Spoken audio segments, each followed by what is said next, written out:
How many Trump White House staffers does it take to change a light bulb? We have no idea. That actually might be one of the few things that the most incompetent White House staff in history, led by the most incompetent White House chief of staff in history, can actually do. So I'm going to take a wild guess that it might only take one Trump White House staffer to replace a light bulb. But how many doctors does it take to give Donald Trump his annual physical exam? Hint. It is the largest number of doctors who have ever given a physical to an occupant of the White House. And it might be the largest number of doctors who have ever given anyone in the world a physical exam. 22. Yes, 22. The Washington Post is reporting that Donald Trump set a record with his 22 doctors. Under the headline this week, Trump sees 22 medical specialists appearing to set new bar for presidents. The article includes this comment. It is an extraordinary number, said Jonathan Reiner, longtime cardiologist for former Vice President Dick Cheney. What specialties do they represent? Why so many? I have a question. How many of them are psychiatrists? Because if the answer is 0, then 22 doctors isn't enough. Not for Donald Trump. Dick Cheney, who had more heart surgeries than anyone who's ever served as president or vice president, had fewer doctors than Donald Trump has. Donald Trump's personal physician, whose title in the White House is physician to the president, is a United States Navy captain. So, like many previous White House physicians, the president is both his patient and his commander-in-chief, which means it's up to Donald Trump to decide when and if his doctor, the Navy captain, is ever going to become a Navy admiral. Captain Sean Barbarella, the White House physician, said that Donald Trump is in, quote, excellent health. He actually used the words excellent health for Donald Trump.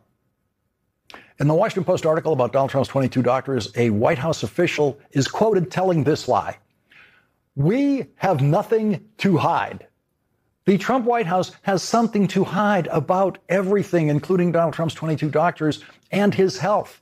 Because the very next line in the Washington Post article after the quote from some White House liar saying we have nothing to hide is the White House has often declined to answer specific questions about Trump's medical assessments, such as what prompted the president to undergo a second physical exam at Walter Reed National Military Medical Center last year.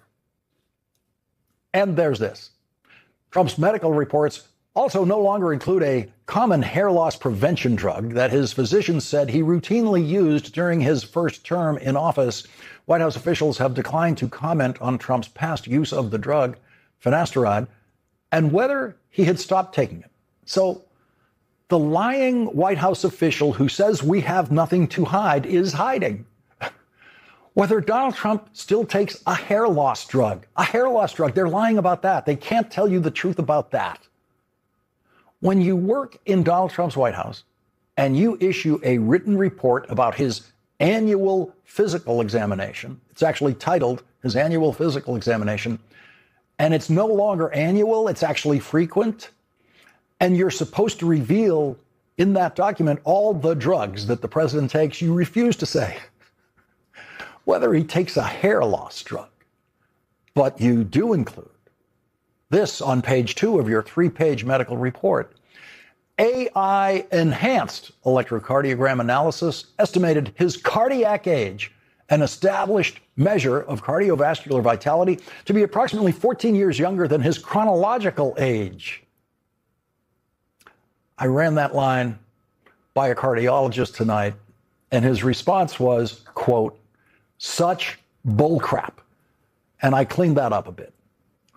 The White House physician is claiming that AI estimates Donald Trump's cardiac age is 65 years old while he's now 79 years old. So Donald Trump's White House physician, who must obey all orders given to him by Donald Trump, is saying that this guy's cardiac age is 14 years younger than his chronological age of 79. We know how much Donald Trump really, really hates being old. And so Donald Trump's physician is trying to tell you to just think of him as being a 65-year-old guy. Okay, here's a 65-year-old guy. That's George Clooney playing softball in Central Park. Let's see Donald Trump try that. Now, of course, it's unfair to compare any of us mere mortals to George Clooney, but the fact is that the photograph of Donald Trump on the screen right now, beside George Clooney, was taken 14 years ago when Donald Trump was 65, the same age as George Clooney in that photograph. So no, Donald, no one who doesn't work under orders from you in the White House is ever going to think of you as being the same age as George Clooney. What is important about Donald Trump's 22 doctors and the White House lie that they have nothing to hide about those 22 doctors and Donald Trump's attempt in a medical report to make himself 14 years younger is Donald Trump's unrelenting desperation. He is the most desperate man ever to sit behind the desk in the Oval Office, and everyone knows it. Everyone in the world knows that about Donald Trump, and everyone in the world who can take advantage of Donald Trump's desperation does take advantage of Donald Trump's desperation. And now we are watching the Iranian dictatorship take advantage of Donald Trump's desperation to make a deal with them every day. Donald Trump tried to get another day of drama today, announcing that he was calling off an attack on Iran tonight because he has basically made a deal with Iran to end his war. We have a deal that Iran will never have a nuclear weapon, which was the whole purpose of what we had to go through to get this. So it was a very big thing. But we have a signing soon, and the documents are in pretty final shape. So we'll see. We'll see. Very good. Should be done. That should be done pretty quickly. How old do you think he looks in that clip? We already had a deal with Iran, in which Iran promised in writing never to seek, develop, or acquire in any way nuclear weapons. But Donald Trump, in the single most destructive act of American diplomacy in the 21st century, decided to break that deal with Iran. And now he is begging Iran to put in writing for him what Iran put in writing for President Obama after a successful multi-year negotiation by Secretary of State John Kerry. The Iranian dictatorship is not facing midterm elections this year like Donald Trump is. The Iranian dictatorship does not live under the political pressure they watch Donald Trump squirming under every single day. And if it doesn't get done for any reason, which I can't imagine that not happening, they want to sign it as much as I do or more. I would say they want to sign it more, maybe a lot more. So Donald Trump, who's facing the worst political polling of his presidency, is pretending that the Iranian regime is more eager to sign a deal with Donald Trump than he is to sign a deal with them, even though Donald Trump is the one who has repeatedly, every other day for 104 days of his war, lied about how eager Iran is to sign a deal with him. The New York Times reports shortly after Donald Trump said that Iran's top leadership had signed off on a deal, Iran's state broadcaster, quoting the spokesman for Iran's foreign ministry, said those claims were speculative. Iran had not reached a final decision about the agreement, the broadcast reported, adding nothing has been finalized. The report said Iran would not compromise on its red lines. Previously, those have included its ability to maintain a nuclear program. So, just judging by the public record, as of tonight, who sounds more desperate to sign a deal, Donald Trump or the Iranian dictatorial regime? A new poll finds that 67% say that Donald Trump has been somewhat or very ineffective in negotiating with Iran. It is very likely that 100% of the Iranian regime believes Donald Trump has been ineffective in negotiating with them. Donald Trump has been proving for years now that he is not educable. Not only does Donald Trump not know any American history that preceded his birth, he doesn't know the American history that he personally lived through, even as an adult. When talking about the 13 Americans who have been killed in Donald Trump's war in Iran, he once again today lied about the war in Vietnam, the war that he personally avoided by getting a doctor's note to claim that the feat he spent the rest of his life playing golf on could never survive the discomfort of combat boots. Here's Donald Trump today using Vietnam War dead and lying about that number in order to justify the Trump war dead. We've lost 13 soldiers in 2 wars. In Venezuela, we lost none, took over the country. And in Iraq, in Iran, we lost 13. In Vietnam, we lost hundreds of thousands, 19 years. Nobody says that. Nobody says that. Because as everyone of Donald Trump's age who lived through that war knows, we lost about 58,000 Americans in Vietnam, not hundreds of thousands. The exact number, which Donald Trump should know, because it is possible that one of the men in that number took Donald Trump's place at his draft board in New York City when Donald Trump managed to avoid military service. The exact number of American war dead in Vietnam was 58,220. Now, I have repeated that on this program after Donald Trump has gotten it wrong, and not one of those lying incompetents in the Trump White House has been able to put that number in front of that man so that he can at least have the decency to use the correct number to honor each one of the people represented in that number. But that Trump White House is so poisonously stupid, every single one of them, that they're going to let that buffoon they work for continue to go out there and lie about our Vietnam War dead. And he's so relentlessly ignorant, we don't even know if he's lying, because Donald Trump just might have absolutely no idea and has never had any idea how many Americans were killed in Vietnam. And he does not care. That's for sure. He does not care. He thinks it's hundreds of thousands. That is Donald Trump's desperation on display, the desperation to diminish the loss of 13 Americans in his war in Iran, which has so far accomplished nothing. And to do that, Donald Trump desperately lies, or just wildly guesses, about the number of Americans killed in Vietnam. Donald Trump isn't the only desperate one on the Trump team. It seems the Trump cabinet has a desperate daily competition to see who can debase themselves by saying the most insane thing in praise of Donald Trump. And today's clear winner was presidential candidate Marco Rubio. When President Kennedy announced that we were going to put a man on the moon and return him safely to the earth, no one thought that was possible, and we did it. We are a nation founded on doing what no one else dared to do and no one else aspired to do. And at some level, that's what this whole company, what UFC has been. That is some deeply perverted stuff. How desperately twisted can your mind be to compare President Kennedy's announced plan for American astronauts to reach the moon with Donald Trump's despicable vulgarity in bringing the UFC, the ultimate fighting championship, to the White House? What Marco Rubio is right about is that no one else would dare to do that. And more importantly, he's right that no one, of course, aspired to do anything that Donald Trump is doing in the White House, anything that Donald Trump is doing to degrade the White House. But what Marco Rubio is lying about is that when President Kennedy announced that we were going to put a man on the moon, saying no one thought that was impossible, that no one thought that was possible, that's a lie. Marco Rubio says no one believed JFK when he said we were going to do that. He's lying. We did think it was possible.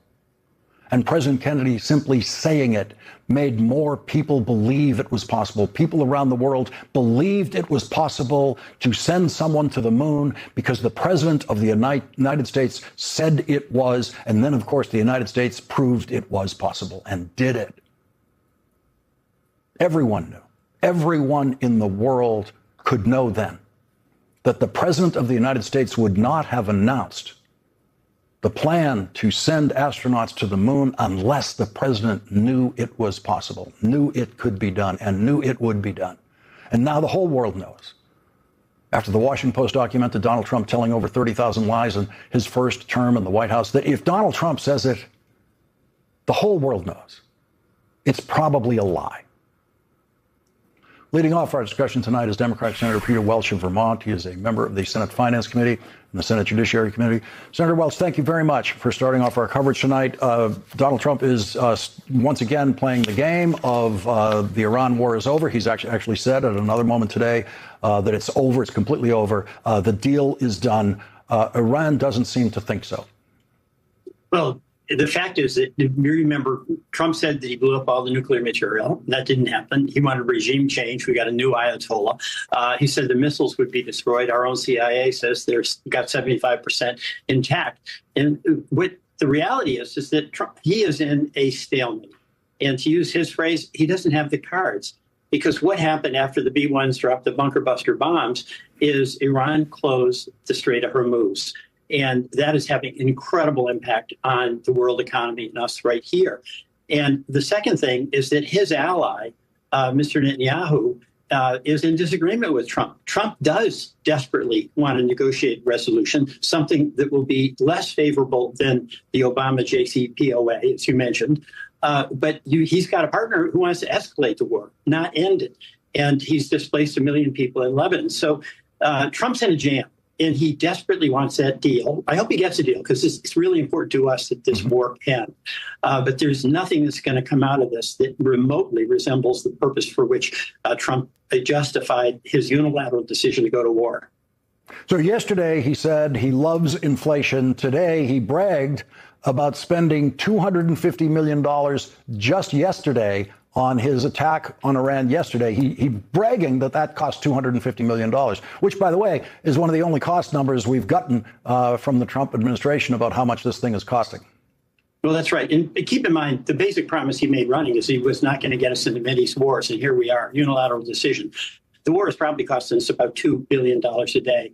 But there's two things here that I think are really starting to resonate, even among my Republican colleagues. And it's reflected in the poll collapse that Trump has. One is his magic, where he was so disruptive. People thought that was about them, that he was going to help them. What they're now seeing is that it's about Trump and everything he's doing to enrich himself and his family. So it's really epitomized by that remark that he doesn't care about inflation. The second thing is that, I saw that JFK reference. People want purpose to be restored to politics. What we've seen with Trump is it really is all about him. It's all about his family. It's all about self-enrichment. We have our 250th anniversary, something that all of us have a right to share and share together. He wants to make it a personal monument to himself. People in this country aspire to having their life be in service of others, whether you're in public office, you're a local select board member, you're a teacher. And the purpose is about helping others. It's not just getting ahead and elbowing everybody else out of the way. I want to get your reaction to some reporting in the Wall Street Journal tonight saying that there's a group of Republicans, they're not sure they even have all the Republicans in the House, who are interested in trying to make a move, some kind of legislative, some kind of congressional vote in the House to what they call expunge Donald Trump's impeachments, his 2 impeachments by the House of Representatives. There's nothing in the Constitution that allows it. That it doesn't seem it would have any legal meaning. And the reporting is they don't even think they have the votes for it yet. What's your reaction to it? Well, it's more of the same. It's pretty astonishing. But it's that point I made about purpose, because the purpose those folks have is to serve Donald Trump. And Donald Trump won't even appoint anybody to a major position like Director of National Intelligence unless their first and last orientation is loyalty to him. And the Republicans push back. But Trump is trying to rewrite history. January 6th didn't happen. That's number one. Number two, even though people were convicted of beating up on cops, he pardoned them. And number three, of course, he is still trying to get that fund to pay them off. So this expungement effort is more servile conduct on the part of people who should know better. But I think people are getting sick of that. I think they really are. The Kennedy reference, of course, is near and dear to me.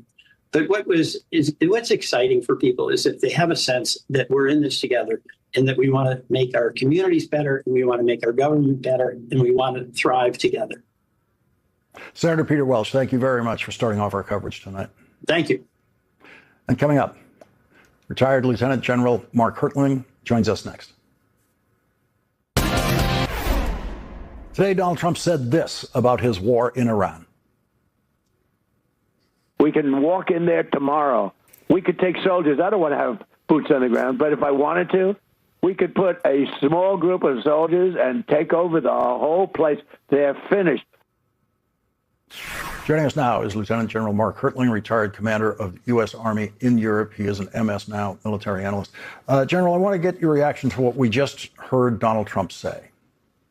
Well, when I first saw his posting last night about taking over Karg Island, it concerned me, Lawrence, because truthfully, I'm going to go back to about 1988 when I was a young major at the School of Advanced Military Studies at Fort Leavenworth, and we were actually doing a war game with Iran as the subject area.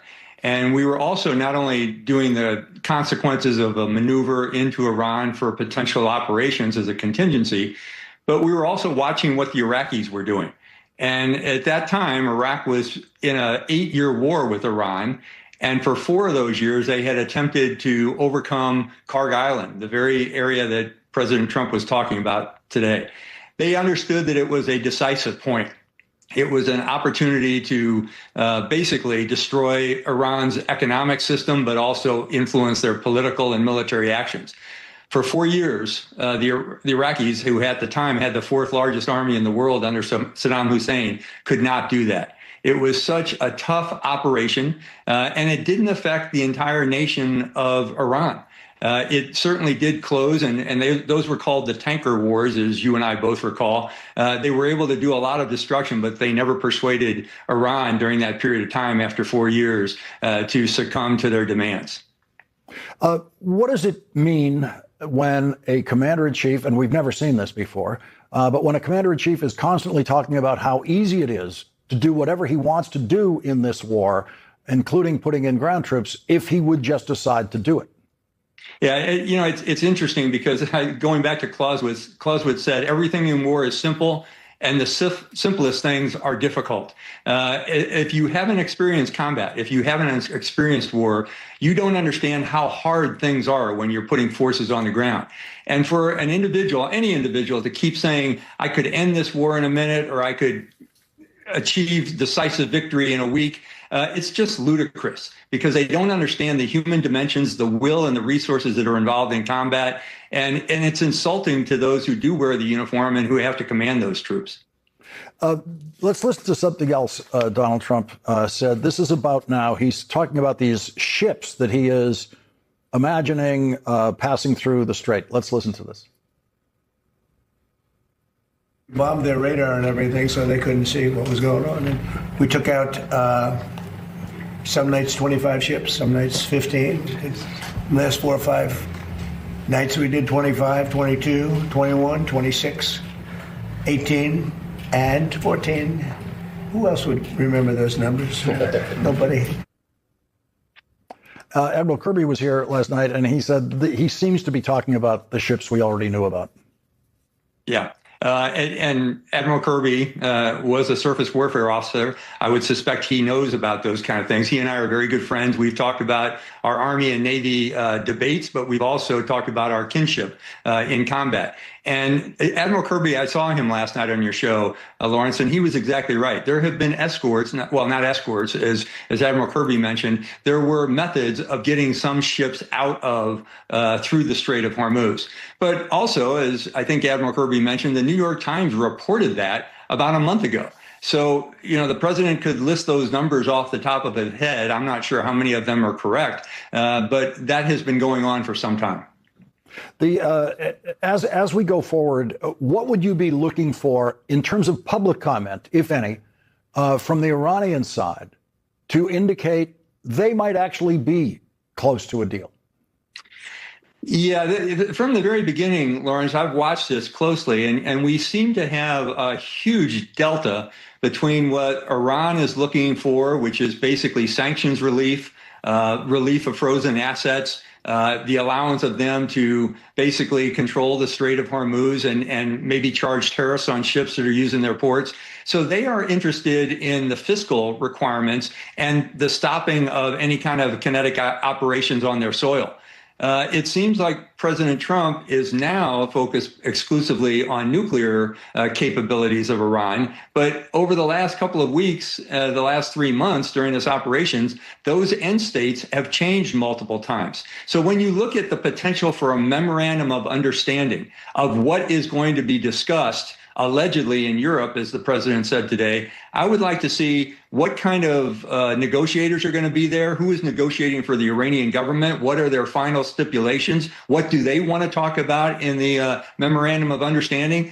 We know what the president wants to talk about, but how close would they be in terms of exchanging some of the dynamics? And as you said earlier in this program, as I was watching, we had an agreement with the Iranian government several years ago under the Obama administration, and it took months, over a year, to get that agreement. You're not going to get something very quickly, no matter how much the current president is impatient or wants a deal for whatever reason. It isn't going to happen quickly because treaties between nations who are at war, especially one that has been attacked by the United States and one that has lost trust in us as much as we've lost trust in them, is not going to come quickly. So what am I looking for? I'm looking for someone sitting down at a table and beginning the discussion. And it doesn't even seem like that's going to happen in Europe this week based on what the Iranian foreign ministry said. General, we have to get to a break, but before we do, I just want to get your reaction to what it means when a president completely misstates, wildly misstates, the number of American war dead in Vietnam. Yeah. As you said a minute ago, I'll reinforce what you said. When you're involved in these conflicts, you know how many have died. I keep a box on my desk, Lawrence, with 253 cards, pictures of soldiers that I lost under my command, and I think about them every single day. When you talk in the hundreds of thousands, as the president has said, when there were just a little over 58,000, which is far too many, and they're on a wall right down the street from where he lives right now, you would think he would get that right. So the hyperbole is strong. The misqualification of different wars compared to the wars that we've been in is just it's telling, and it's not very comforting for those of us who have been to combat. Lieutenant General Mark Hertling, thank you very much for joining us tonight. Pleasure, Lawrence. Thank you. Coming up, after one of his federal prosecutors lost an important case in New York, today Donald Trump nominated that prosecutor for his next Director of National Intelligence. That's next.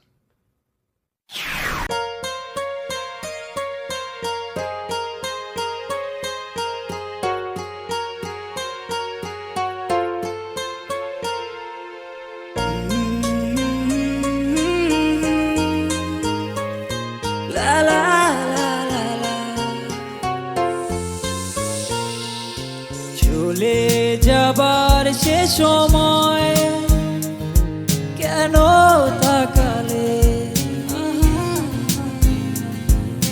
চলে যাবার সে সময় কেন তাকালে মিষ্টি মুখে চোখের চাউনি আমাকে পাগল করেছে মেয়েটি আমাকে পাগল করেছে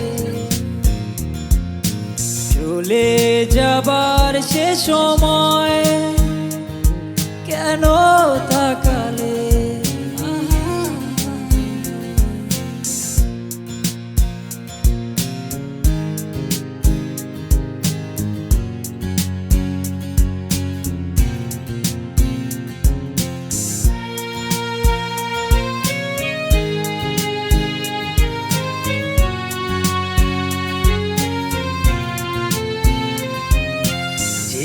মাটিতে পা ফেলবে সে মাটির ধুলো হয়ে থাকবো গায়ে জড়িয়ে যেই মাটিতে পা ফেলবে সে মাটির ধুলো হয়ে থাকবো গায়ে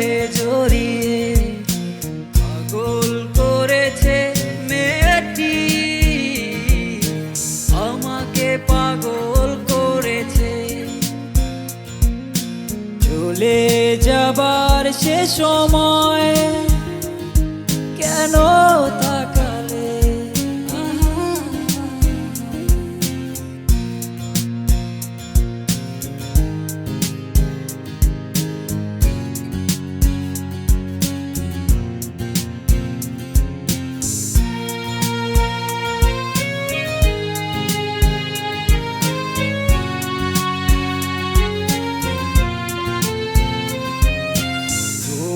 আকাশে উড়াল মেরেছে আদরের ময়না পাখি পাখি যাচ্ছে উড়ে দূর আকাশে উড়াল মেরেছে আদরের ময়না পাখি পাখি যাচ্ছে উড়ে পাগল করেছে মেয়েটি আমাকে পাগল করেছে চলে যাবার সে সময় কেন তাকালে মিষ্টি মুখে চোখের চাউনি আমাকে পাগল করেছে পাগল করেছে মেয়েটি আমাকে পাগল করেছে চলে যাবার সে সময় কেন তাকালে চলে যাবার সে সময় কেন